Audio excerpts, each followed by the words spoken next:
Shumë përpara ka qenë fshat i madh fatkeqësisht, ka pas shumë njerëz.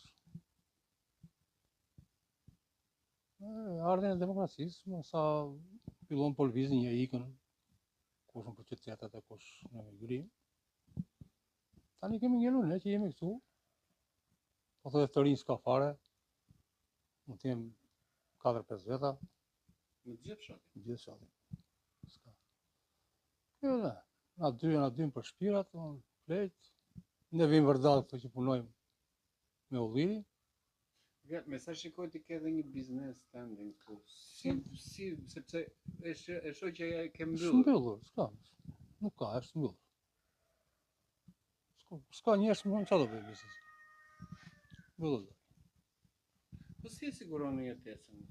Ja, me Ullirin, emigrim, bëjmë andajna 2 muaj, 3 muaj, vim këtej me Ullirin, çfarë bëj?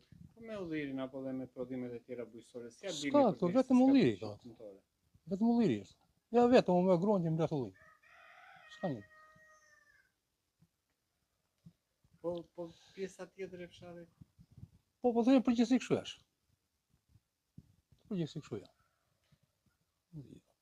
Dasma janë bërë vitet e fundit? Jo, po bën vite. Të paktën bëj 15 vjet jo një.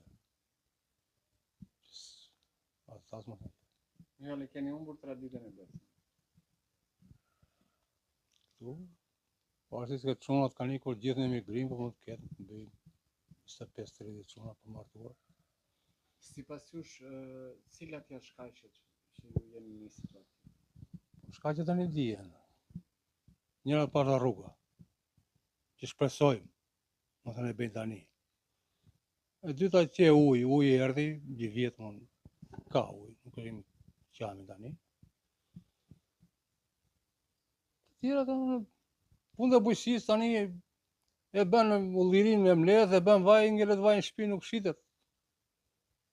Ku do shojmë? Fabrika se merr. Ku do shojmë? Me fjalë, situata është në limitet e S'vet do shteti, po të vinë të grumbullon dhe vrabajt, ata që kisha 3-4 kujtal val, 5 kujtal, ta kisha sigurt, ta shqisja në fabrikë, ishte gjë mirë. Të ardhurat e tjera përveç po themi bujqësisë dhe emigrimit?